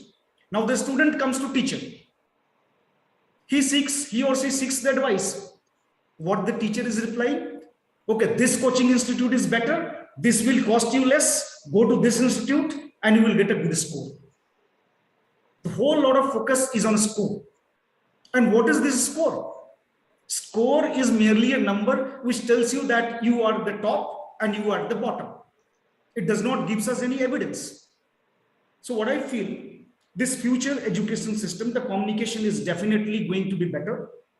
Although the basic structure relies on three things. One is the written communication. Then one is in-person communication. The third one is technology-based. The structure will remain more or less same, but a lot of innovation is going to come. Like the parents becoming a big stakeholder, discussing with teacher, they are updated timely, and they are playing a key role in the formation of a child. Now, in-person meeting will merely not be a discussion, but it will be a problem-solving discussion. The meeting with teacher, student, and parents will have a lot of reflection, what has been achieved, and what is the way forward. So the word PTM is having a very vast meaning. We have not actually actualized it. Now the parents being updated timely. Look, the counselor has said that your ward is having inclination towards this area. Don't force him to become an IITian, or don't force him to go for the NEET. His inclination, his interest is that. The evidences of the experiential learning is showing that he's excellent at this field. So I believe, I am very much hopeful that students will be taken, their choice will be taken, their inclination will be taken as the first choice, and the parents and the teachers will be playing an equal role in shaping them. It will have definitely a better communication system. Thank you. Yes, thank you, Mr. Rajiv. So from what I heard, student voice is critical, and we need to enhance that student voice and perhaps be the spokesperson for that student. The teacher's role is to be the spokesperson, because the pressures from family, from parents, from peers is a lot. So we need to enhance our role as enhancers of student voice. My next question, and perhaps the last question before I give you like 30-second nuggets, is to Ms. Toral. What subjects do you think would be appearing in the timetable, a school timetable of the future? I don't know whether we are going to be studying the same subjects that we studied 30 years back, 20 years back, 10 years back, or what is going to be the future timetable look like? Ms. Toral. Yeah, that is perhaps, if we have a crystal ball, I wish all of us had a crystal ball, and we could see, or a Pandora box, you open and see what the answers are. But I don't know what I would envision, but I will definitely tell you what I would wish to have if I have a dream school of my own. So just before getting to that question, I would like to just spend a minute to explain the pedagogies, the kind of methodologies that can be adopted in the school. So we are moving from a teacher-led scenario to a child-led learning, where it's more agency-driven, getting young learners responsible and to own their learning and growth. As I heard Dr. Mahajan speak, I resonate with him quite a bit. So only those students who know how to learn, who know how to own their learning and know how to learn on their own, that is self-learning, teaching themselves and getting curious, having that wonderment or awe, where the capacity lies in the teacher, how to create that awe, the wonderment, while explaining to the students, figuring out things on their own, are those students will survive and thrive in this world. So it all depends on the teacher and the institutions. And teachers need to do a lot of unlearning here. First of all, give up control, step back and give the reins in the hands of the learner at a very early stage and become just an observer to witness his progress. She needs to just note the remarks, need not acknowledge each time, and nudge wherever required. So envisioning a school which has a multidisciplinary approach, where we are not dividing subjects and seeing subjects in their isolation. Yeah. So integrating various subjects to explain a particular theme or concept. So for example, if the teacher is teaching solar system, so you are involving various aspects here, the aspect of math.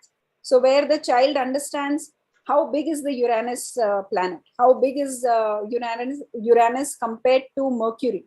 So there comes about the concepts of shapes, size, distances from each other and distance from the sun. So you're covering math over there. Then you are involving some kind of craft there if the child is asked to make Ms. Toral, I'm sorry to interrupt. You have just 10 seconds to finish because I'd like to get back to the panelists with one, just a summation. Sure. I'm very sorry to rush you, ma'am. Okay, no problem. Then I'll straight away come to the question.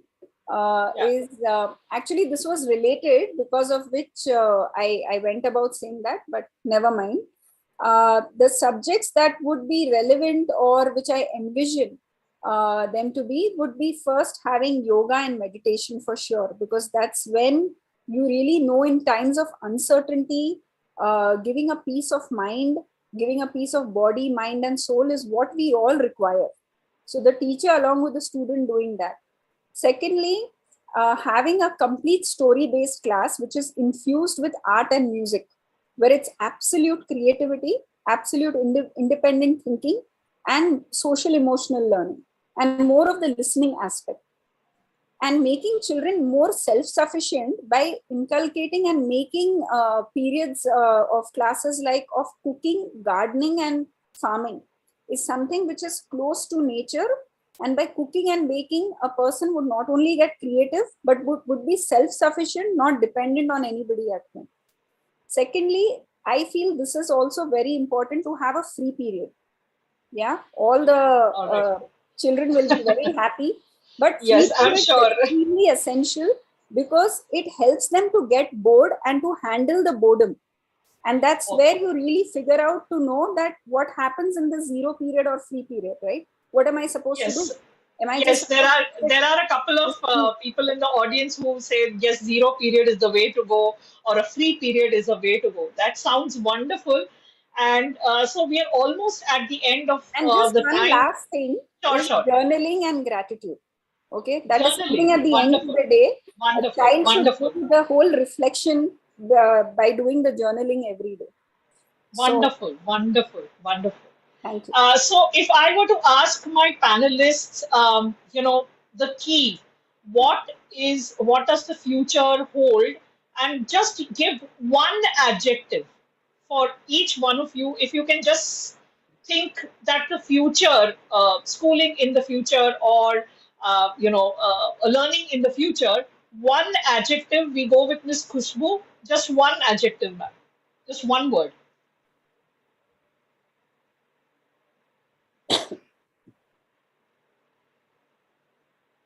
Miss Khushboo, you are on mute.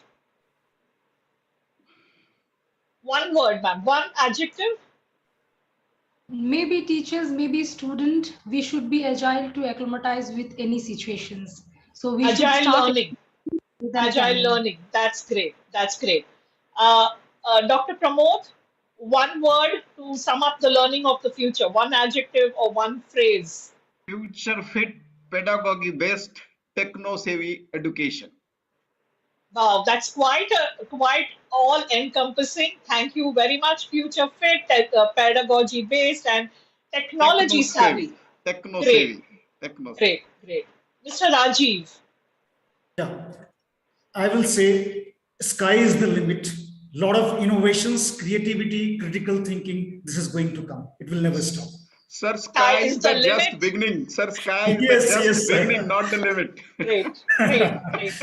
And, sir is of Miss metaphysics. Sir is of metaphysics, so he needs to correct that. Miss Toral, just one phrase or one word that you'd like to. Know yourself. Know yourself. Very Great, deep great. and very meaningful. So with that, we come to the end of this session. Thank you to all the erudite panelists for making this discussion extremely lively and extremely thought-provoking. And instead of fearing the future, I'm sure a lot of us are waiting to welcome the future with open arms. So thank you very much to all the panelists. Thank you. Thank you. So, thank you so very much for an interesting and absorbing session. Though it made me a bit anxious, I feel that I need to really catch up fast before it's too late. A very futuristic approach and good speculation. Future educators will have to face the fact that students need to be made future ready, you know. And so we come to the third session now, and that is the summarization session. So over to Radhika, over to Seema if she's ready. Good evening once again. May I request the technical team to kindly share the screen?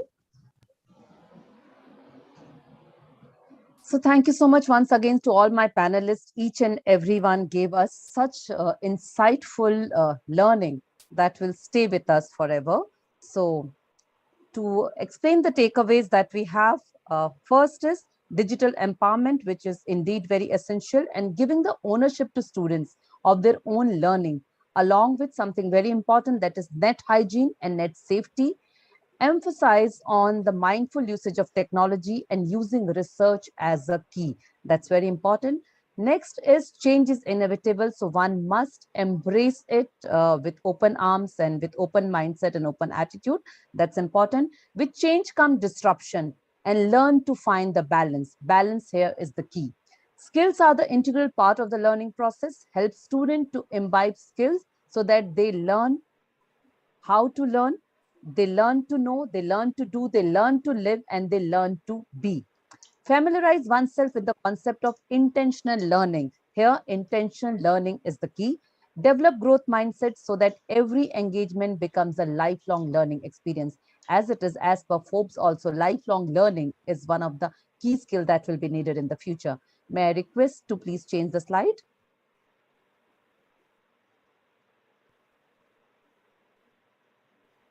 Requesting technical team to kindly change the slide.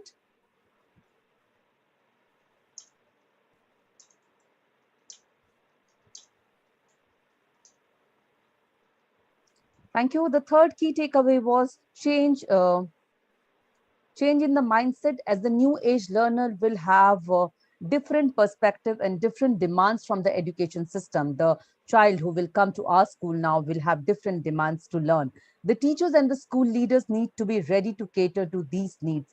And for this change to happen, it is very important that we need to change with the changing times.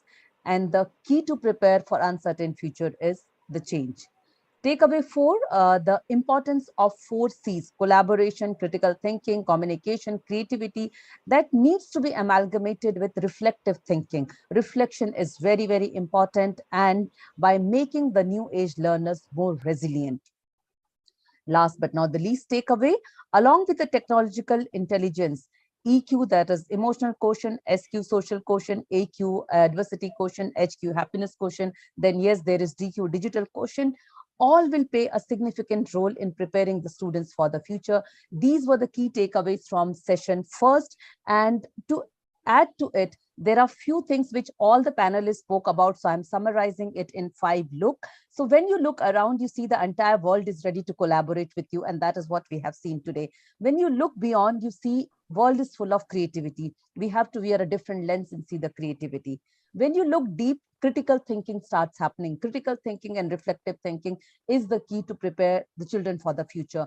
Then we need to look inside. When we look within, self-introspection starts. And then last but not the least is look up. When we look up, We look up with gratitude. We look up to the abundance that is the sky, and we bow down in gratitude. Be ready to embrace the abundance, and the abundance will be with you. Thank you so much. Thank you, Seema, for summarizing it so beautifully. Now, if Radhika is ready, can we have the discussion points for the second session, please? Thank you. I've had just a few seconds to summarize the session, but I'll hope that I would be able to do justice to it.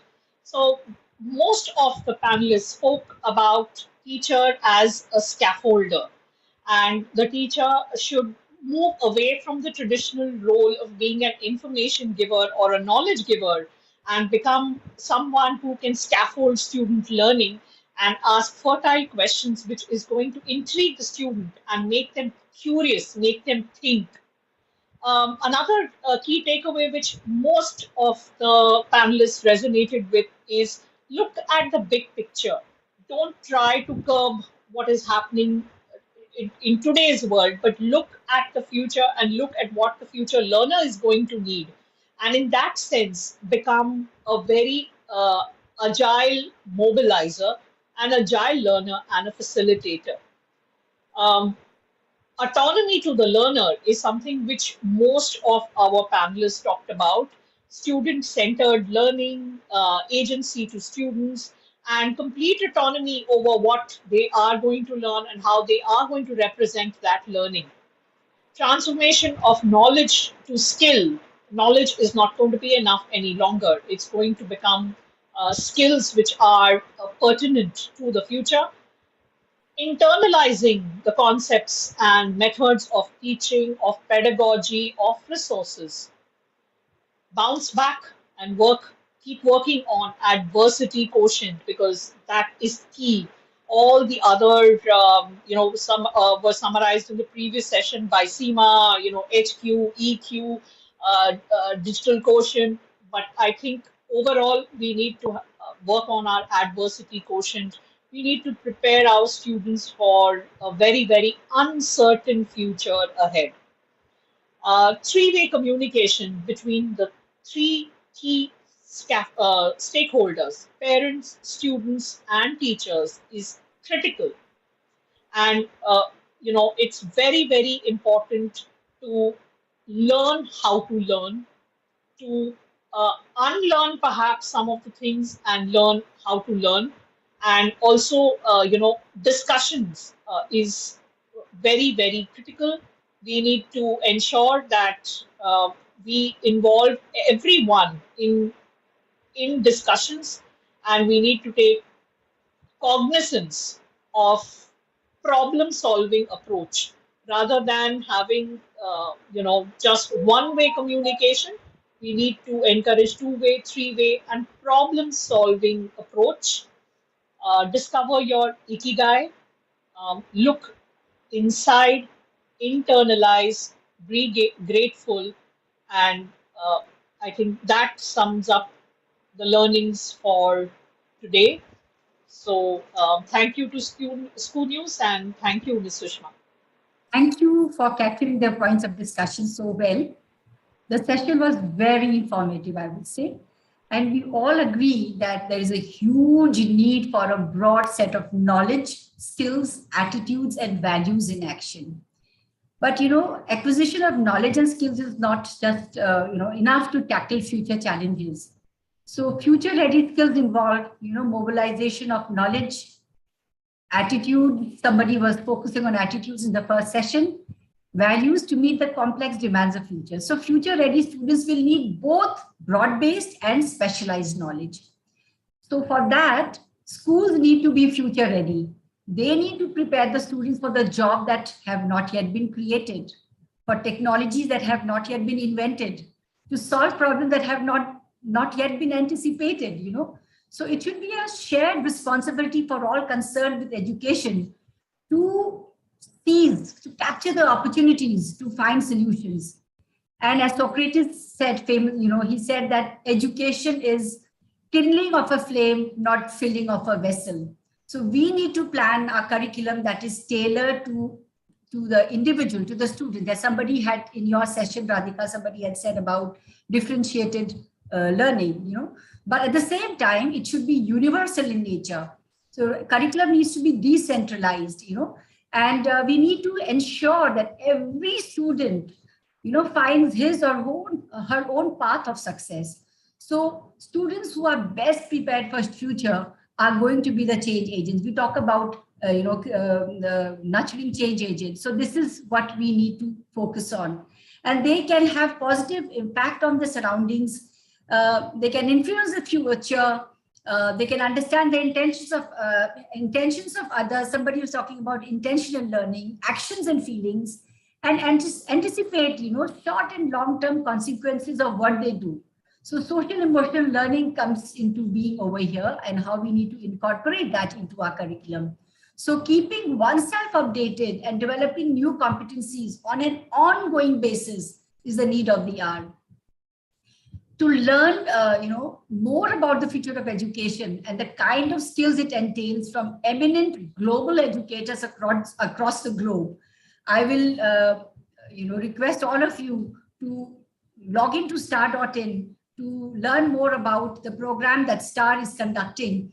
And I will urge all those who are, attending the session today to please go through this program that we are conducting. It's a 5-day program, and it will benefit others because it has a lot to give, lot to share. So please go through it, and please contact us at star.in for this program. And we are happy to support you, help you in whatever way you want to reach out to us. And thank you once again for a very enriching, thought-provoking session. Your views, I guess, are well received by our audience. And on behalf of School News, Mad About Ed, and STAR, I take this opportunity to thank all our esteemed panelists, our 2 very good moderators, and all the attendees who have taken out time today to be with us. Thank you very much. Dhanyavad and namaskar to all.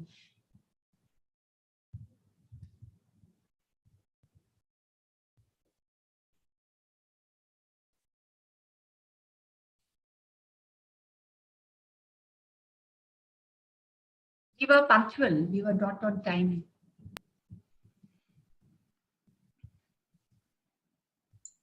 Yes, ma'am. We were perfectly on time. Sorry, Radhika, I had to rush you because we had to also see to the time.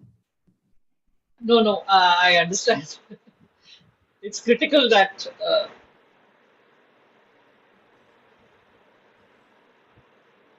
Yeah, okay. Thank you, everyone. Thank you so much. I'll take everyone's leave. Thank you, everyone. Have a lovely weekend ahead. Thank you. And wonderful connecting with everyone. Thank you once again. Thank you so much. Thank you. Bye, Radhika. Thank you.